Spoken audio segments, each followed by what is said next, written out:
Matters. Question number 1, निम्नलिखित में से किसके अणुओं के बीच आकर्षण बल अधिकतम होता है? ए द्रव, बी गैस, सी प्लाज्मा, डी ठोस। डी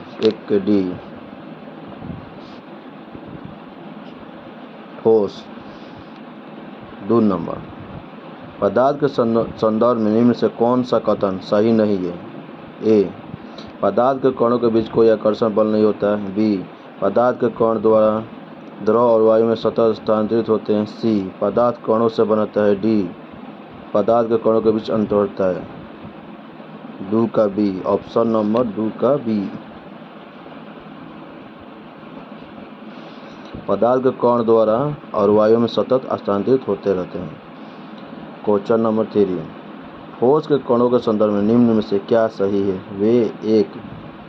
वे यादृच्छिक रूप से गतिशील होते हैं। बी उनके बीच बड़े अंतराल होते हैं। सी व्यवस्थित तरीके से विन्यासित होते हैं। डी उनमें न्यूनतम आकर्षण होता है। आंसर होगा सी, व्यवस्थित तरीके से विन्यासित होते हैं।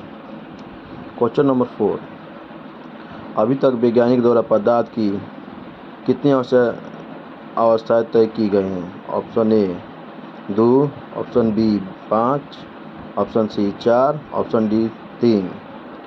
आंसर होगा 4 का बी,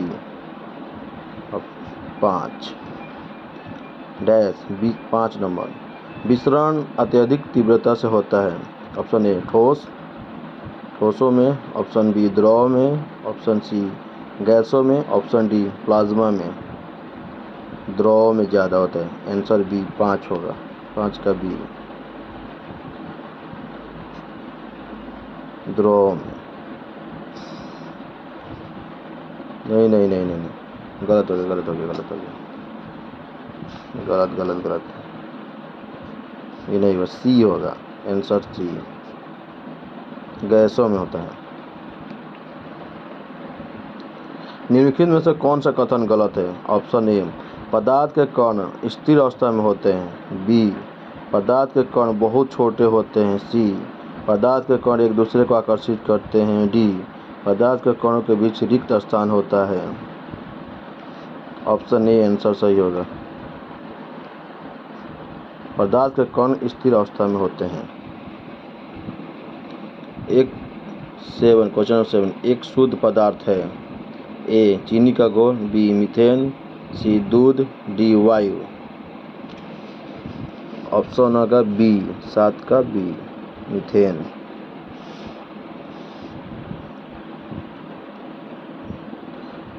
8, मिश्रण प्रकृति में हो सकता है। सामंगी, विषमांगी। सी ऑप्शन सी सामंगी और विषमांगी दोनों। ऑप्शन डी शुद्ध पदार्थ। आंसर होगा सामंगी और विषमांगी दोनों हो सकता है।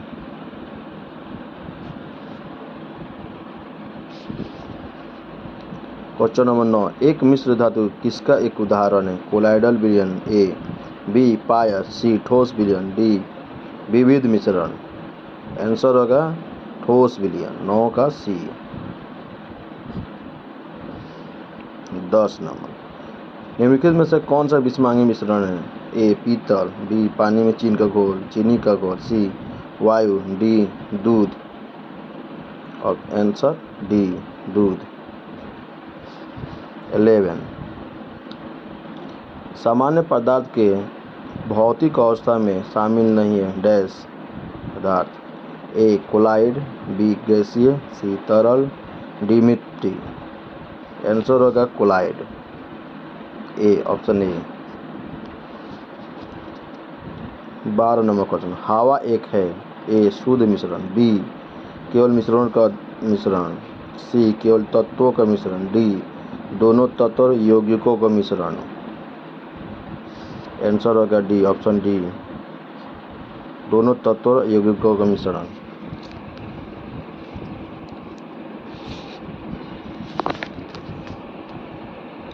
ऑप्शन नंबर 13, वह विजातीय मिश्रण जिसमें विलय के कण घुलते नहीं हैं बल्कि पूरे माध्यम में निलंबित बने रहते हैं कहलाता है। ए असंतुलित विलयन कोलाइड, बी सस्पेंशन, सी कोलाइड, डी संतुलित विलयन। बी सस्पेंशन कहलाता है।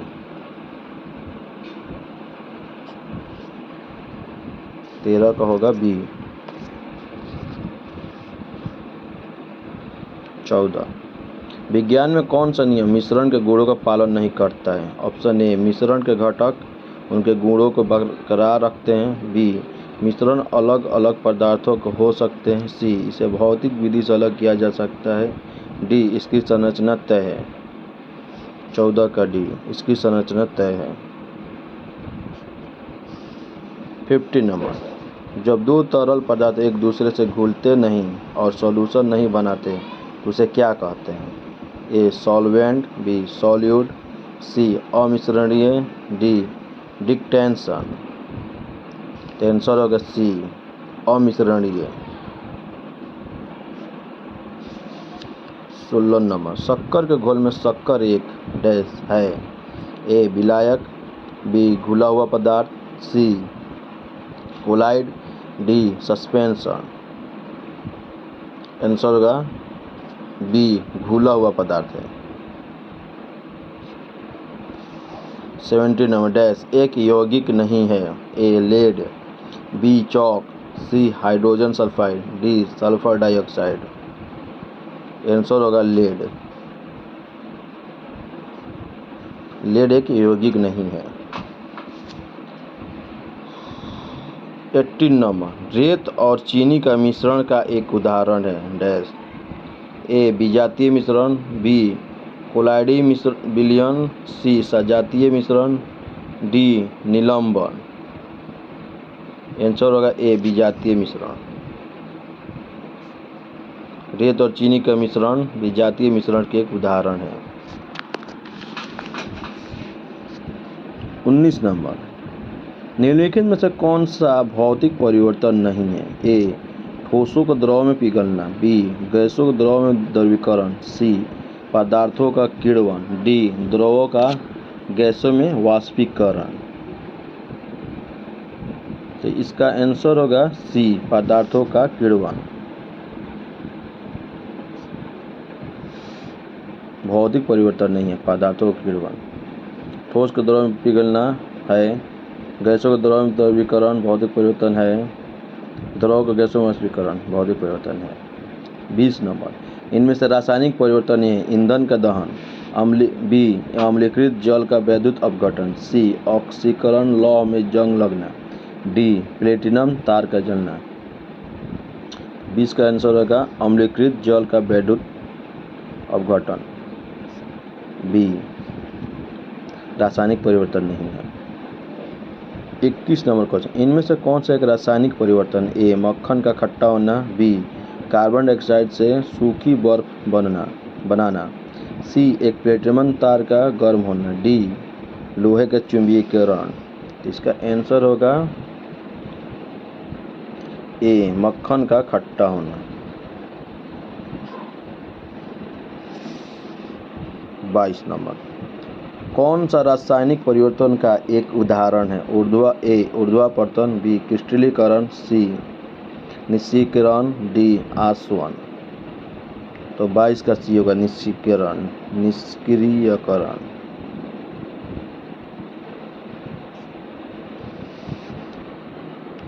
क्वेश्चन नंबर 23 उस प्रक्रिया का क्या नाम है जिसमें गैस सीधे ही ठोस अवस्था में परिवर्तन हो जाते? ए सब्लिमेशन, बी डिपोजिशन, सी कंडेंसेशन, डी इवेपोरेशन। तो 23 का आंसर होगा डिपोजिशन। 24 नंबर निम्नलिखित में से कौन सा अवलोकन हमें यह निर्धारित करने में मदद करता है कि रासायनिक अभिक्रिया हुई है या नहीं? ए अवस्था में परिवर्तन, बी गैसों का उत्सर्जन, सी रंग बदलना, डी ये सभी विकल्प। 24 का डी ये सभी विकल्प। 25 नंबर कौन सा निम्नलिखित में से कौन सा विकल्प रासायनिक परिवर्तन नहीं है? ए दूध का दही में परिवर्तित होना, शुष्क बर्फ का सब्लिमेशन, बी सी रेत का पानी में घुलना, डी चीनी का पानी में घुलना। तो 25 का ए आंसर होगा। दूध का दही में परिवर्तित होना। 26 नंबर क्वेश्चन, निम्नलिखित में कौन सा एक भौतिक परिवर्तन नहीं है? ए अंगूर किण्वित होना, बी फलों का पकना, सी बर्फों का पिघलना, डी दूध से दही बनना। तो आंसर होगा बर्फ का पिघलना। क्वेश्चन नंबर 27, कौन सा नियम कहता है कि रासायनिक अभिक्रिया में द्रव्यमान को न तो उत्पन्न किया जा सकता है और न ही नष्ट किया जा सकता है? ए स्थिर अनुपात का नियम, बी व्युत्क्रमण अनुपात का नियम, सी ऊर्जा संरक्षण का नियम, डी द्रव्यमान संरक्षण का नियम। तो आंसर होगा द्रव्यमान संरक्षण का नियम, 27 का डी। 28 नंबर, संतुलित रासायनिक समीकरण डैश के अनुरूप में होता है? ए द्रव्यमान संरक्षण का नियम, बी एवोगाड्रो का नियम, सी गैसीय आयतन का नियम, डी गुणित अनुपात का नियम। इसका आंसर होगा 28 का ए द्रव्यमान संरक्षण नियम। 29 नंबर, एक रासायनिक अभिक्रिया के दौरान अभिक्रिया और उत्पादों के द्रव्यमान का योग अपरिवर्तित रहता है, इसे क्या कहा जाता है? ए निश्चित अनुपात का नियम, बी ऊर्जा संरक्षण का नियम सिद्धांत, सी रासायनिक संयोजन का नियम, डी द्रव्यमान संरक्षण का नियम। आंसर होगा द्रव्यमान संरक्षण का नियम। क्वेश्चन नंबर 30, निम्नलिखित में से वैज्ञानिकों में से किसने स्थिर अनुपात के नियम को प्रतिपादित किया था? A Antoine Lavoisier, B Joseph Proust, C Robert Boyle, D Jacques Charles. तो आंसर होगा जोसेफ प्रोस्ट प्रतिपादित किया। 31 नंबर, कार्बन डाइऑक्साइड के सभी नमूनों में 3:8 के द्रव्यमान अनुपात में कार्बन ऑक्सीजन होती है। यह डैश के नियम को संयमित है? द्रव्यमान संरक्षण, ए लगातार समानुपात, बी सी पारस्परिक समानुपात, डी ऊर्जा संरक्षण।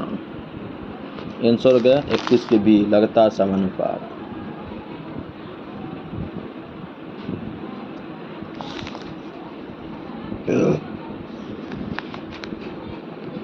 32, द्रव्यमान के आधार पर अमोनियम, नाइट्रोजन और हाइड्रोजन के निश्चित स्थिर अनुपात ज्ञात कीजिए। 32 का आंसर होगा बी 14:3।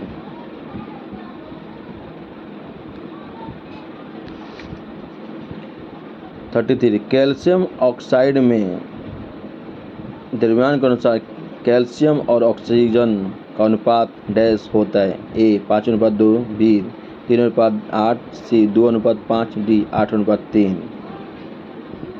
आंसर होगा इसका 5:2। पानी में हाइड्रोजन तथा 34, पानी में हाइड्रोजन तथा ऑक्सीजन डैश द्रव्यमान के अनुपात में उपस्थित होते? ए 3:1, बी 1:8, सी 1:2, डी 8:1। 34 का आंसर होगा बी 1:8।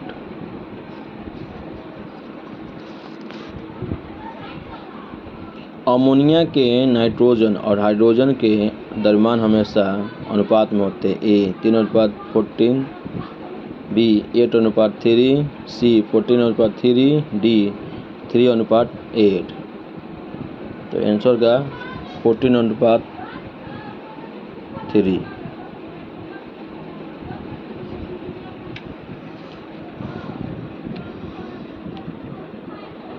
डाल्टन के सिद्धांत के इस नियम पर आधारित था। 36 नंबर, ए नियत अनुपात, बी रासायनिक संयोजन, सी गति का संरक्षण, डी द्रव्यमान संरक्षण। 36 का आंसर बताएं। तो होगा बी रासायनिक संयोजन।